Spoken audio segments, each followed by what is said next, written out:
hope that works. Hello, everyone, and welcome to this live conversation about the 5 types of freedom. We're going to talk about financial freedom, location freedom, time freedom, and 2 more, which are actually, I think, are more important. I'm live streaming on LinkedIn and YouTube, and also with my phone, the behind the scenes, I'm live streaming on Instagram. So as you are joining, say hi on all platforms. Tell me where you're joining from. And tell me whether for you, freedom is such an important value as it is for me. Have you been desiring more freedom? Is this your journey towards more and more freedom? All right. And with that, I don't like to do a lot of fluff in the beginning. I want to jump right in. And I want to talk about financial freedom because this is a hot topic. This is when I write articles about mindset of wealth, of abundance. These are one of the most popular articles on my website. And I want to share with you how I define financial freedom. Most people define financial freedom by saying you have enough savings, enough of money on the side so that you can retire. That's not my definition, because implied in that definition is that work is something you really want to be free from. And most people do really need to be free from their work because they don't enjoy their work. But I'm a vision coach. What I really help people is to connect to their vision. And I think it's so important that you have work you love, work that's actually enriching and healing and expressing, helping you express your gifts with the world and share and serve and have a lot of meaning and purpose and really unfold your potential. So you don't want to, financial freedom is not being free from work. Financial freedom is to not having to worry about money. As simple as that. You're financially free when you do not worry about money. And what I've learned is that this financial freedom has nothing to do with the money you have in the bank or your financial assets, your investments. Because I've coached people with 100 million, they had just exited their business and they are worried they're going to lose it all. And I have coached people, I don't know, with like a lot less savings than that, like a 5-figure amount in savings, and they sleep peacefully at night. So it's a lot of an internal gain, not having to worry about money and disassociating money with your worth, with your sense of like safety. You need very little money to actually, survive, with your sense of survival. A lot of the stories we tell about money and we steal ourselves from financial freedom, they're just stories. We need little money to survive. But we think a little more. Like I was coaching someone the other day and he had this limiting belief, I cannot touch my savings. And I say, why not? Like, you're not an employee. I understand if you're an employee and you want to have savings, but there will be times that's why we have savings. There will be times in our life that we will touch savings, whether it's when we're retired, when we have a sabbatical, when something negative happens and we need to pull from our savings, when we need to invest, to make an investment, either on ourselves, on our business, on an asset. Like, it's not, I never need to touch my savings. This was a limiting belief that was stressing this person out, when in reality, they could be financially free right now. They could feel relaxed about money. It was just their limiting belief that was making them feel, I cannot touch my savings, and therefore the business needs to work right now. Okay, I want to share some, I call them secrets, that people that have people who are wealthy know, and most of the other people don't know. First of all, is that money is an abundant, renewable resource. There's so many people with a lot of money that they're actually looking what to do with it. And wealthy people know that. You just need to provide an opportunity for people to invest or to spend. Either you provide a service, or you provide a product, or you provide an investment opportunity. There's so many people with money, they're just looking what to do with it, and they're looking for someone to offer them value, whether through an investment opportunity or a product or a service. So it's not that there is a scarcity, right? So first of all, money is abundant. like a lot of times I ask my clients to practice, look at the sand, how abundant it is, look at the leaves in autumn, how abundant they are. That is money. And actually you could see it as a commodity, like when you have a fire in the fireplace and you're running low on the wood you're burning, you just go out, chop some more wood. Like seeing it like that, you need more money, you go out, you offer a product, a service, you do something, and there's there for the taking. Like I had a mango tree in my holidays this summer. We went to Puerto Rico and it was such a beautiful exercise. Just go out in my garden and the mangoes, I didn't even have to reach high in order to get the mangoes. They were falling on the floor. So every day I will go and under the tree, there will be a mango there waiting for me. And it was just a nice metaphor about how nature can be so giving and abundant and nurturing. Okay, so the second point I wanted to share about financial freedom is that wealthy people spend on what makes them richer. Spend or invest. They either invest, most of them invest in themselves. Like, what is the best investment? They invest in their education or their skill set, because once you learn a skill set and you develop yourself, then you are the asset. Then you can make that money many times fold for many years to come. So investing in yourself is usually the safest investment. Like Warren Buffett said, the best investment you can make is invest in yourself. One of the best investors of all time. They invest in money-making assets, and they invest in experiences that, because they give them true joy and happiness, or even products, or they save their time, right? If you save your time by spending some money to get someone, let's say, to help you clean your house, and that hour, instead of cleaning your house, you're doing a consulting project, then this is money-making spending. But what do not wealthy people do? They spend their money to impress others, to prove their worth. They will spend their money to distract themselves because they don't want to feel their feelings.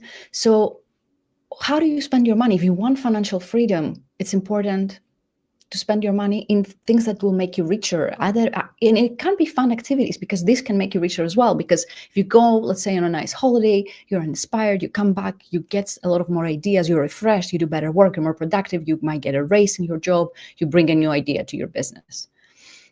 But if you spend that money to buy something to impress your neighbor, well, that's what it is. It's not a money-making asset. It will take you away from financial freedom rather than closer to financial freedom.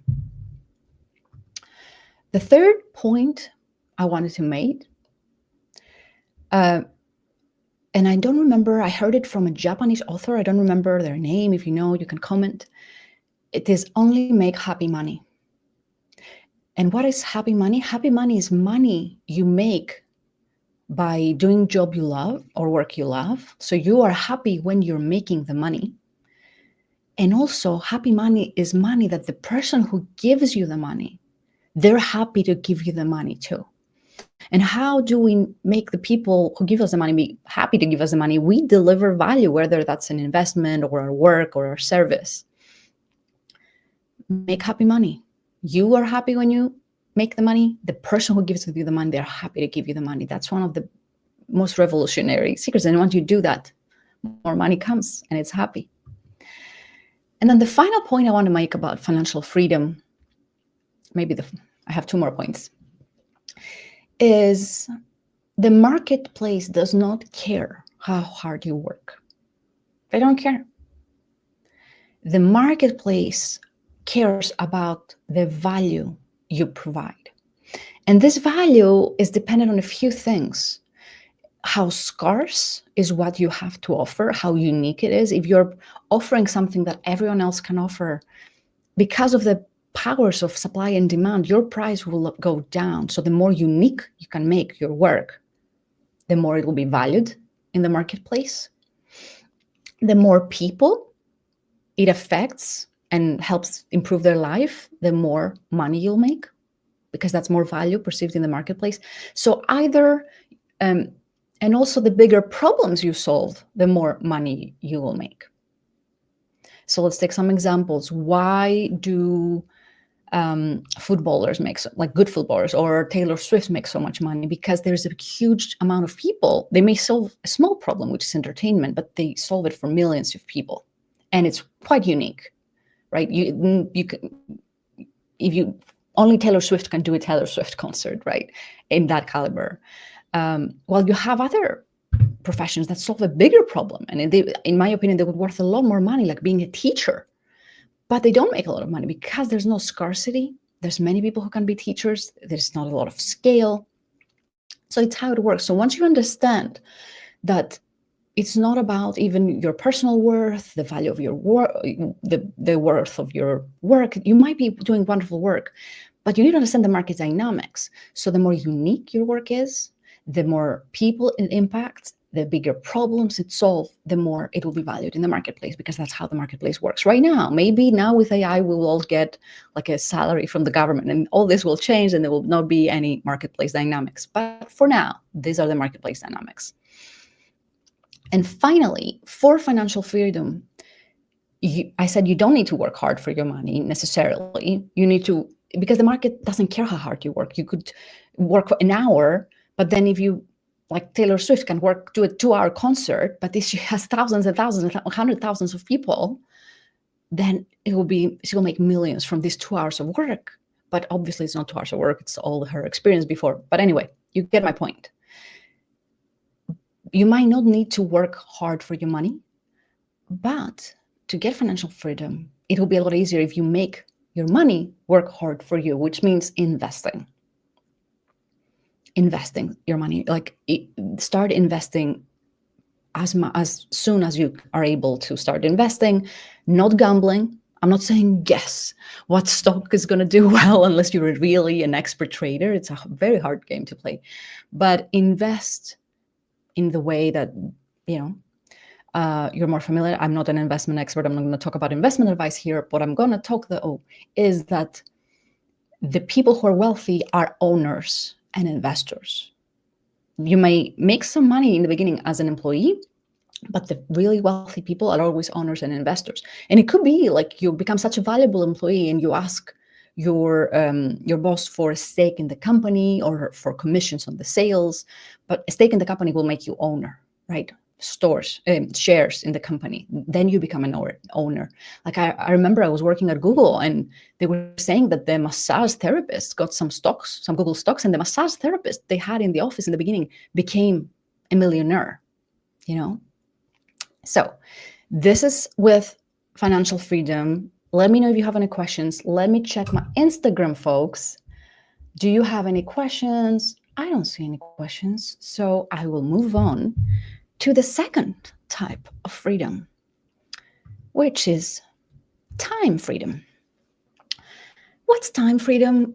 A lot of people think, it's flexible working. For me, again, time freedom is having the freedom to spend your time doing things you love and with the people you enjoy spending time. I think Maya Angelou said her definition of success was this, like, success is doing what you love with who you love, where you love. So this is what time freedom is. So that again comes down to connecting to your vision. I don't think time freedom is just having flexible work, because that just means you can, if you have a job you hate, you just can do a job you hate in flexible, hours. That's not what time freedom is. To have time freedom, you connect to your vision and you say, what would I like to do? What's my ideal day look like? How would I like to spend my time? And then you work towards that. That could very well be a very strict 9 to 5. I think if someone who has a strict 9 to 5, but they love their 9 to 5, they love their work, and then they go home and they do things they love, their hobbies with their people they love, I consider this person having more time freedom than someone who has flexible or even remote working, but they hate their job. Because even, again, you cannot reach 100% loving everything, but you can do that. And if you're an entrepreneur, there's a lot of things you can do for your time freedom. You can delegate. And even an employee, you can get someone, let's say you don't enjoy the cleaning and you can afford it. It is whatever the hourly rate to outsource.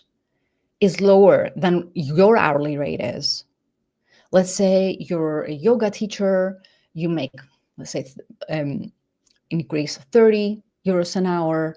If you can get a cleaner for 10 euros an hour, and then instead of spending that hour cleaning, you spend that hour doing like another yoga class,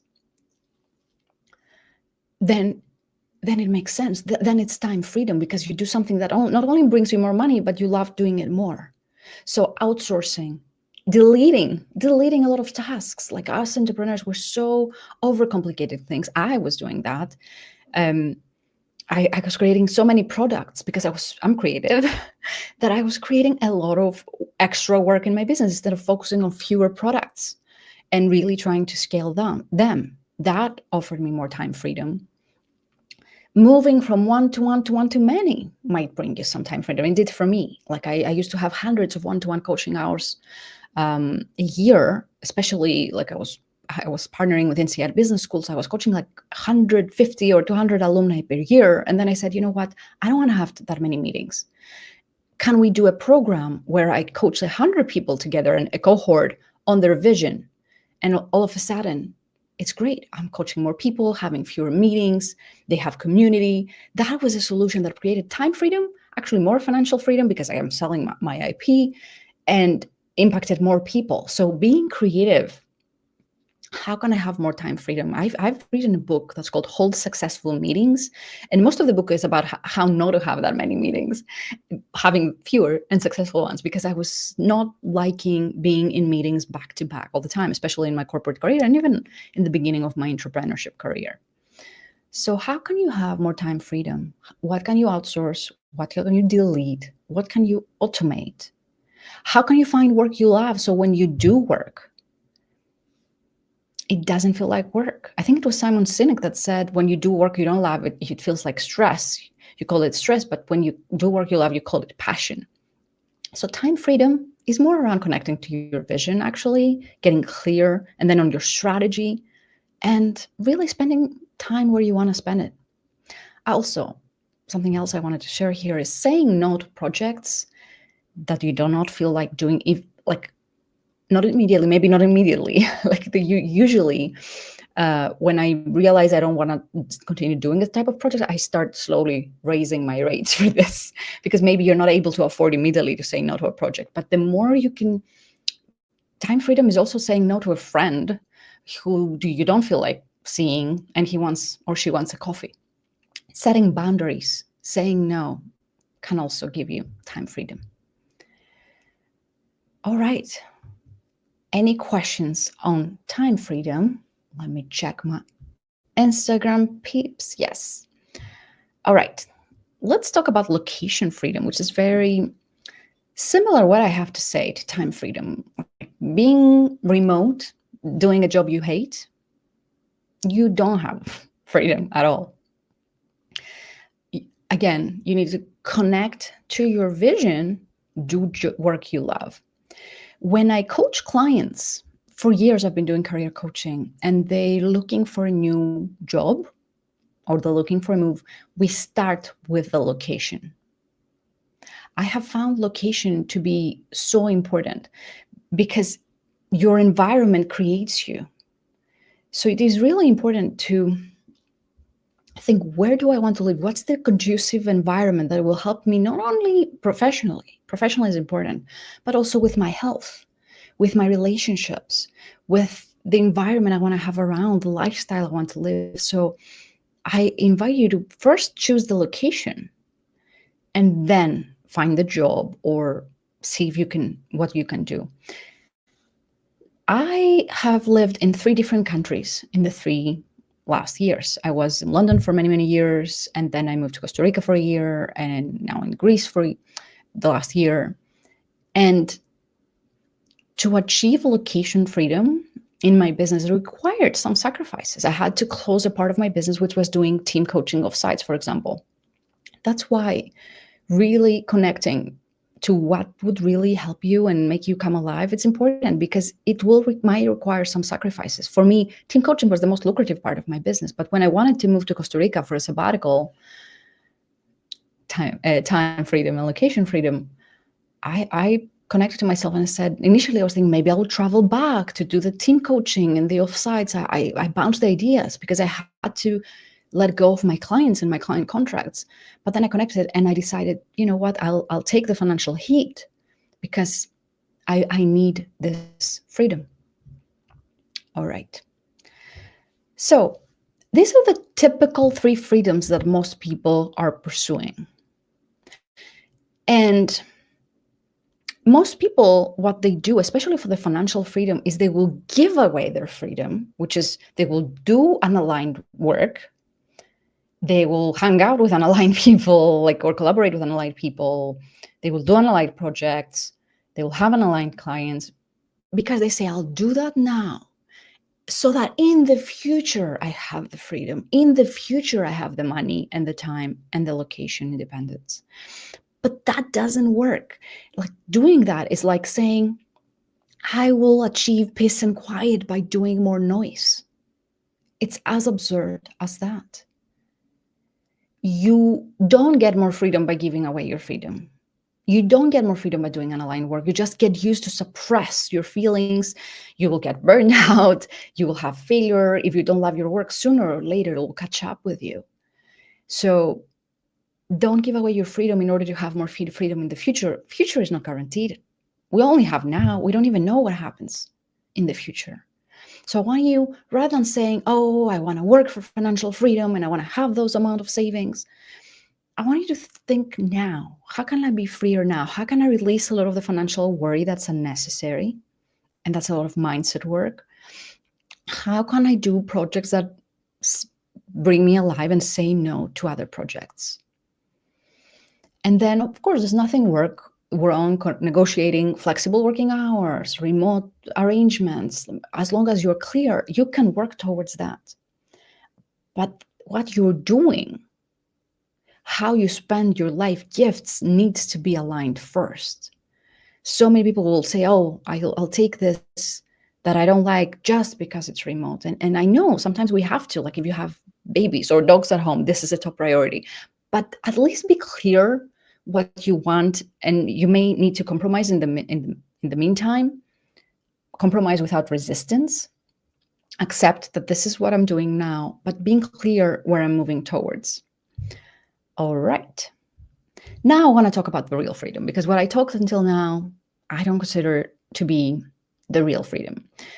And how I realized it was not the real freedom, I was on a holiday in a beautiful resort with friends. And that's the definition, right? I could do whatever I wanted in the holiday. I had good company. The resort was beautiful and abundant. It was like an all-inclusive resort. And I remember someone did something, I don't even remember what. And I got so frustrated. And I had to hold it back, and I didn't want to make a scene because my friends were there. But I was overwhelmed with anger. And then I realized, oh, I'm not free. If this can happen and can ruin my holidays and a minor thing can trigger me, then I'm not free. Because the real freedom is to be free from suffering. Not from pain. Pain is inevitable, said the Buddha. Everybody has pain. Life gives you knocks, but suffering is the unnecessary pain we cause to ourselves. So, what are the 2 more types of freedom? First is mental freedom. And what is mental freedom? Mental freedom is the ability, to quiet your mind when you need to quiet your mind, because most of our thoughts, 80% of our thoughts, are repetitive and negative and useless. Not only useless, destructive. The rumination about the past, worry about the future. Very little of our thinking is actually creative and constructive. So the ability, especially when something negative happens, to quiet your mind is what will give you freedom from your thinking. And if you think about it, most of the things we do for entertainment are to rid us from our thinking, whether it's drink alcohol and food and sex and watching TV and video games. All of this is just to quiet our freaking mind because we know it is causing us suffering. So the real freedom is, can you quiet your mind when you need to? And obviously mindfulness practices, meditation practices like mindful movement, having a practice. This doesn't happen automatically for most of us. For kids, it's automatic. They're very present. But for most of us, it's not. And the second thing that will provide you with mental freedom is actually releasing all the lies we believe in, like the limiting beliefs. So I'm not good enough. This will fail. People hate me. Like all of this repetitive lies we've told ourselves. This will, if we reframe them, release them, see the truth behind them, then we'll be more free and more happy. And for that, we might educate ourselves, like with reading books and listening to podcasts or videos, but often we need someone else because it's really hard to know what limiting beliefs we have, because for us, they are true. So we need maybe a friend, maybe a coach, maybe a therapist, maybe a mentor to really tell us, you know what, the thing you believe as a fact, it's not a fact. You made it up. It's in your head. And that can provide a lot more freedom. For example, I was talking with a client earlier today. She was telling me, I don't feel safe with wealth. That is a limiting belief. Like many wealthy people feel safe with wealth. So you need someone outside to say, you know what, that's your belief. Not everybody thinks that. That's not a fact. It's something you believe because of your conditioning. And finally, the final fifth form of freedom is the emotional freedom.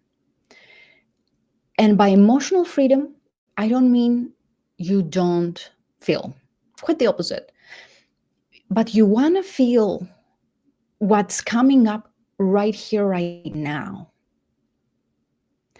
But that's not what happens for most of us. For most of us, we have unresolved trauma in our body. The issues are in our tissues.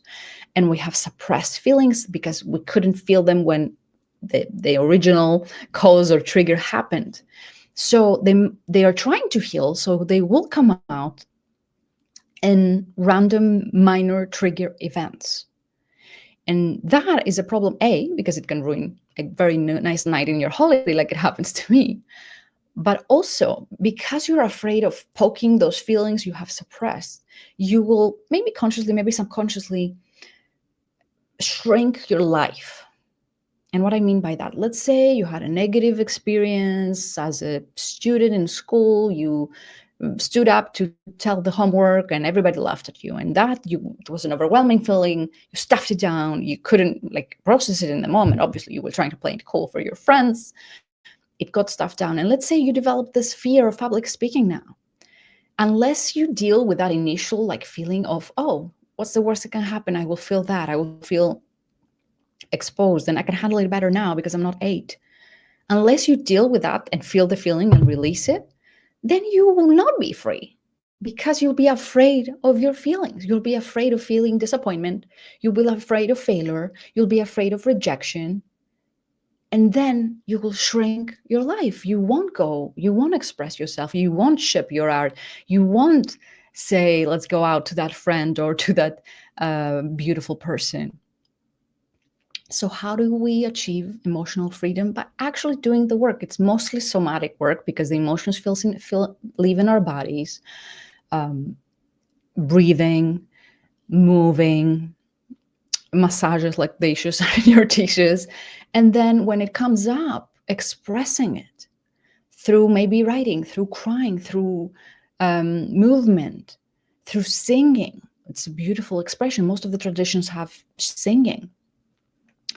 And that's how you get the real freedom. Now, here's the catch.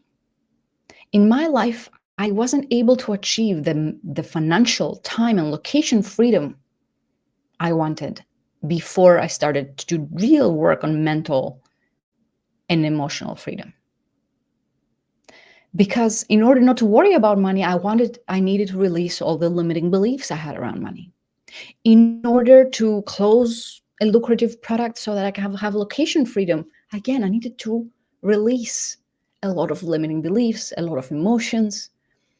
You cannot achieve the financial time and location freedom unless you do the work of the mental and the emotional freedom. This is what I had to say. Let me know if you have any questions. I'm happy to interact live with you on this. And if not, we're at the half an hour mark. I just wanted you to hold one date, 3rd of October. I will be releasing my flagship free 3-part training. It's called Life Vision Blueprint to connect with your vision. So for now, doors are not open, registration is not open yet, but I'd like you to save the date, 3rd of October, Life Vision Blueprint comes. So if you feel like connecting to your vision so you can really work towards all those freedoms is a good fit. I'd love to see you there. And other than that, it was lovely going live today. I'll be live here next Monday to cover a different topic. All right. Bye-bye.